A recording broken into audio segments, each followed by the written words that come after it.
Hey folks, Matt from artoftheimage.com. So, hope your summer's going as good as mine. It's been super busy, and there's been some camera announcements and some interesting things going on in the world of photography since I've done a video last. So I figured it was high time to get back and look at some of these things. The biggest one I've been thinking about a lot lately is the Canon 70D.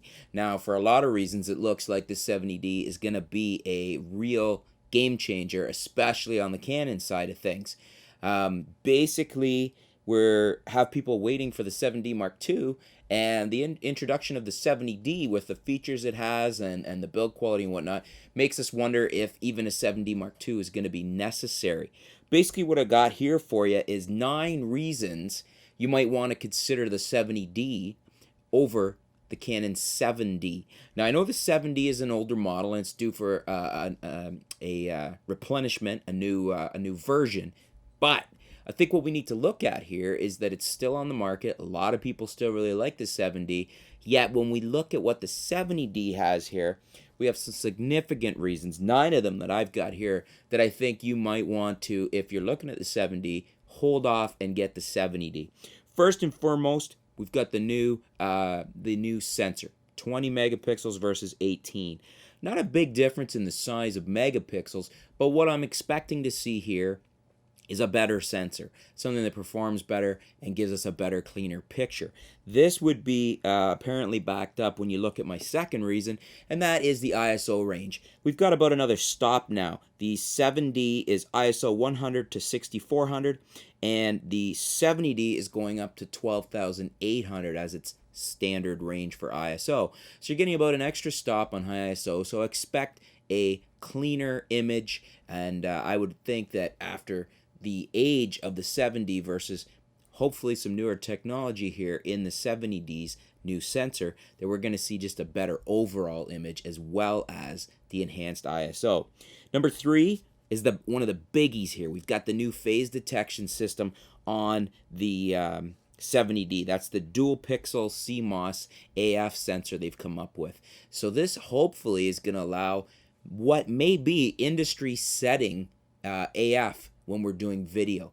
So having that phase detection and that new sensor, the way that handles that, it could be as good as a good camcorder, which we haven't seen any DSLR do that yet. So this could be right there, could be extremely groundbreaking, and everyone else is going to have to catch up if that is indeed the case. Canon could have a real wild card going on here. Number 4 and 5 actually has to do with the screen. With the screen, we've got 1.04 million dots versus 920,000 on the 7D. So the 70D is better than the 7D in pure resolution by a little bit there, roughly around 10%. And we've also got, though, the fully articulated touch-sensitive screen, which is a huge advantage over the 7D, both for video and for photos. I've gotten to the point now where I don't want to buy a DSLR or any type of camera that doesn't have an articulated moving screen, and the touch feature is a big thing too. I wish my D5200 had that. Number 6, we've got the storage. Some people might think this is an interesting one to put out as an advantage over the 70D, but it takes SD cards, the 70D. The 7D takes compact flash. I think this is the way of the future. I think you're eventually going to see compact flash is just going to be no more, because all the advances, all the speed, all the size, everything's coming in the SD cards. Everybody seems to be moving to SD. I used to not like them. I used to like the compact flash better in the cameras. Not the case anymore. I much prefer having the SD. I like the size.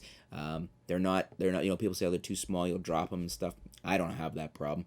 And they've gotten very inexpensive, which is great. And you can keep quite a few in a wallet, especially over the size of a compact flash. So I would say that's an advantage. That's advantage number 6.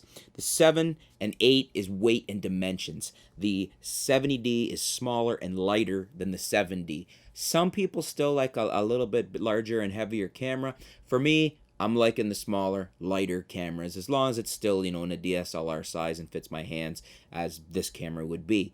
So, smaller and lighter on the 70D side, and I'm going to give that as 0.7 and 8 for the 70D over the 7D. And then the big one at the end is number 9, and that is we have built-in Wi-Fi on the 70D and it was optional on the 70. So they're giving you an advantage here. They're giving you some extra features with the built-in Wi-Fi, which is great. Glad to see Canon moving to this. Hopefully all manufacturers will soon be moving to this where it's just built in. If you can have it in your little tiny cell phone that fits in your palm of your hand, you can have it in any of your cameras. So hopefully this is something we'll see with all manufacturers, and kudos to Canon for putting that in there. There you go, folks. That's 9 reasons, if you're in the market, you are looking at the 7D, to hold off for the 70D. The 70D looks like it's going to be a serious piece of hardware and a camera that you really might want to consider, especially if you're looking at the 7D, you'd want to consider it over the 7D. Thanks for tuning in, folks. Stay tuned here at Art of the Image. We'll be back soon with some new videos, some new articles. We'll keep you up to date with what's going on in the world of photography here at artoftheimage.com. Thanks a lot, folks.